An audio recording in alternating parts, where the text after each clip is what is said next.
Levamos mais de 2 anos em debates, mas agora, desde sexta-feira, finalmente foi aprovado pelo Conselho Nacional de Educação a Base Nacional Curricular para a Educação Infantil e o Ensino Fundamental. É uma inovação, um progresso muito grande. Até esse momento, o que tem amparado os trabalhos nas escolas são diretrizes e parâmetros emitidos pelo Conselho Nacional de Educação, com orientações sobre o que deve ser ensinado em sala de aula. Certamente, ter agora uma base curricular vai fazer muita diferença.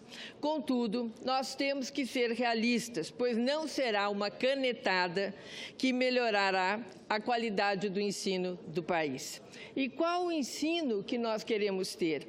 É certo que a Constituição de 88 trouxe os conteúdos mínimos para o ensino fundamental. Veio depois a Lei de Diretrizes e Bases, em 96, e o Plano Nacional de Educação, em 2014.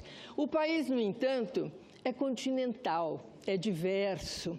E os resultados, até o momento, de acordo com as avaliações e os indicadores de qualidade dos níveis de ensino, historicamente, revelam que nós estamos muito longe do ideal. Se há algo também que as redes sociais nos escancaram, é o quanto que nós temos para fazer para avançar. É bullying, é cyberbullying, são reflexos, né, de uma escola que não está cumprindo seu papel. É fundamental aproveitar a inovação da base comum para que os nossos estudantes tenham uma qualidade de ensino que os leve a oportunidades de desenvolvimento humano e profissional, colocando-os em condição de disputar no mercado de trabalho as vagas do século XXI.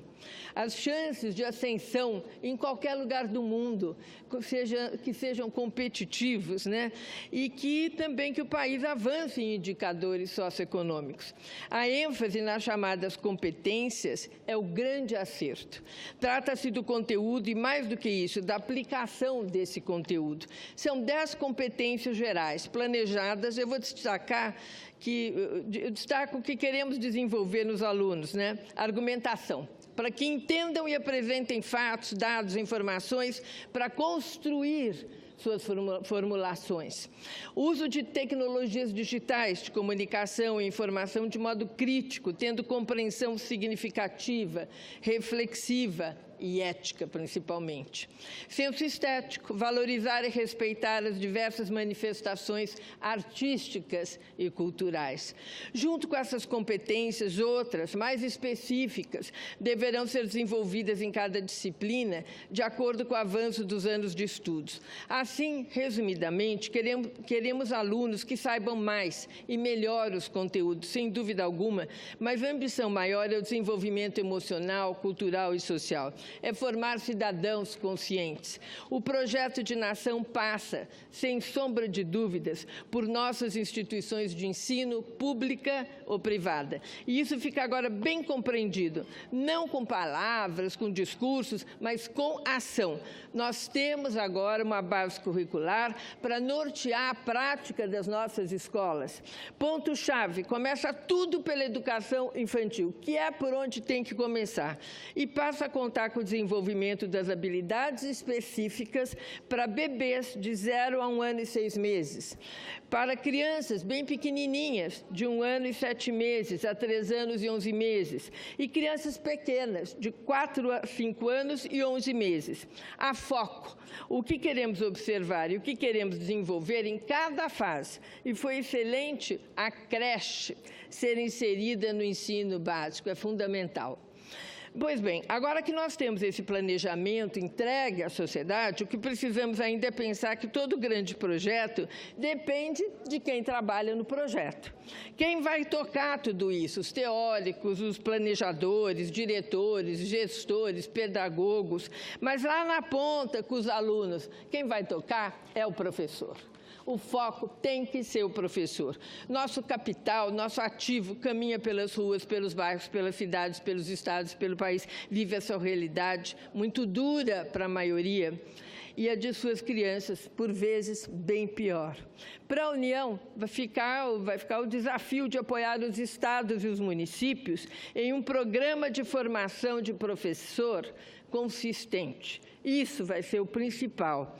Programas sociais de combate à pobreza também têm que ser estruturados. A gente não pode ter criança que chega na escola e desmaia de fome, porque tudo caminha junto, né? Você não pode ter criança com fome achando que ela vai ter condição de aprender. Então, o desenvolvimento socioeconômico caminha junto. Também a proteção ao mais vulnerável caminha junto com a escola que vai ensinar.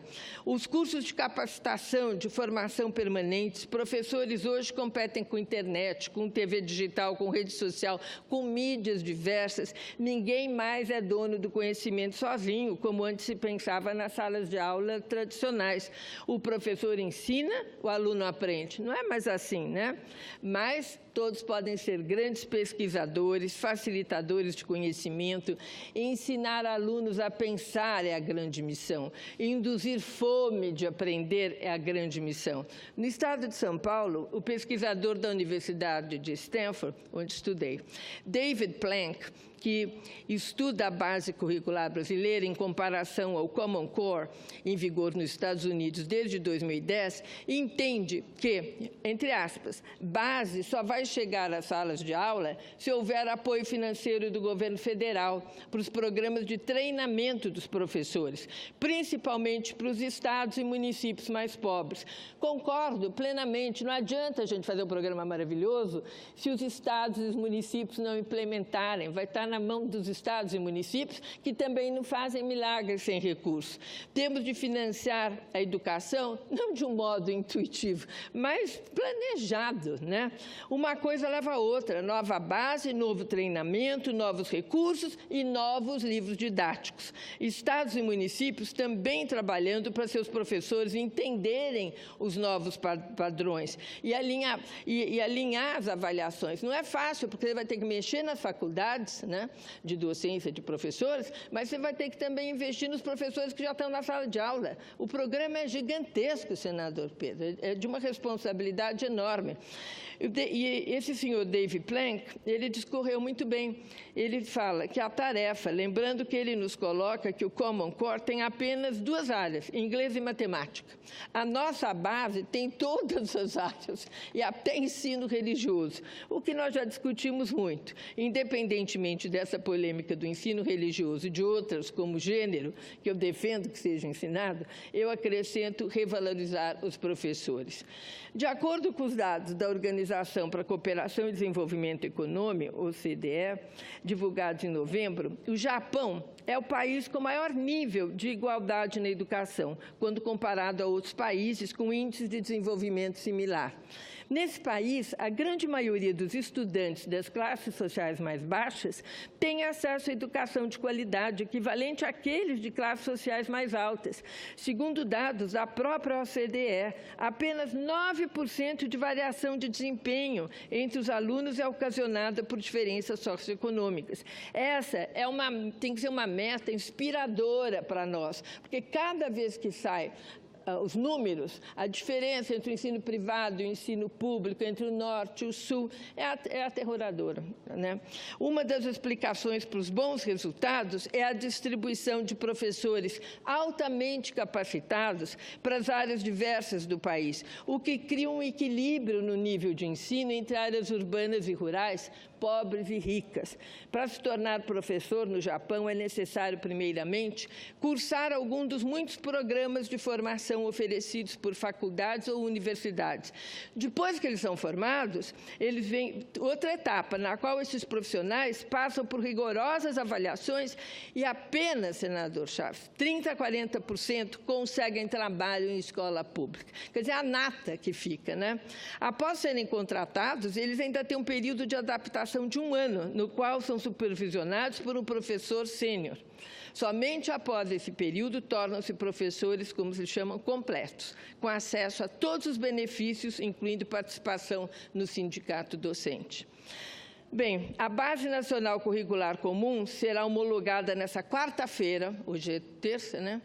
Não, hoje é Hoje é terça. Então, o nosso desafio é implementá-la devidamente, dando atenção a todos, em especial aos professores. Eles devem ser o ponto central do trabalho de agora em diante. Somente com o apoio do governo federal, estados e municípios, nós vamos conseguir treinar, capacitar professores para levar adiante esse Brasil que todos nós sonhamos. Que sem professor capacitado e valorizado, nós podemos fazer o que a gente quiser, mas a gente não muda o Brasil.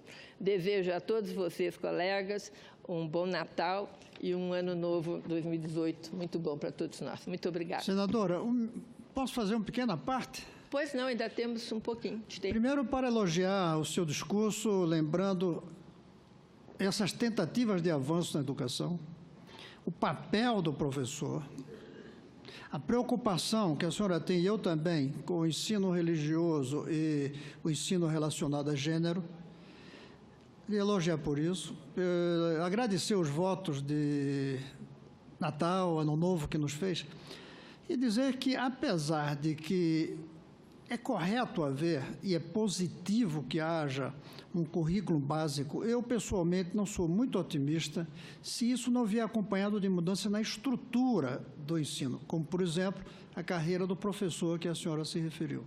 Eu temo que mais uma tentativa fique no papel.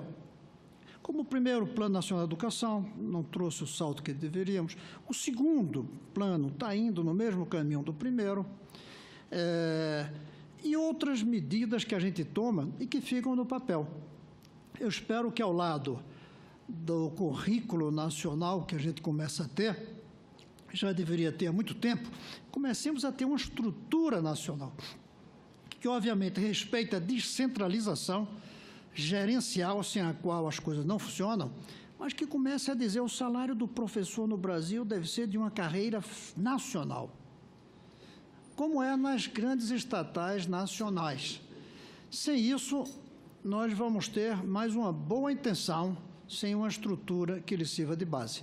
Mas eu estou totalmente de acordo com a senhora que não deixa de ser um avanço, temos que parabenizar que nesse ano conseguimos isso, como ano passado conseguimos um PNE 2, que eu não sou otimista, mas se fez alguma coisa, pelo menos tem um papel, temos uma lei. E retribuo os votos de um feliz ano novo, que a senhora nos deu aqui, e que seja para todo o Brasil esse feliz ano novo. Muito obrigado.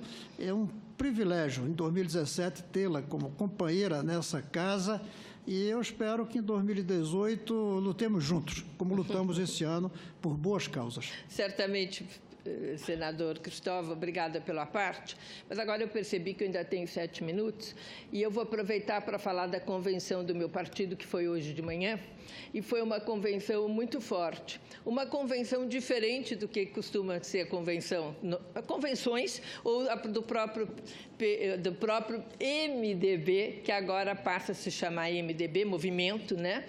E gostei muito que foi mantida aquela chaminha vermelha que sai do M, que eu acho isso muito bonito, porque a chaminha vermelha é a força da mulher brasileira, e eu achava uma pena se tirassem do MDB a chaminha vermelha.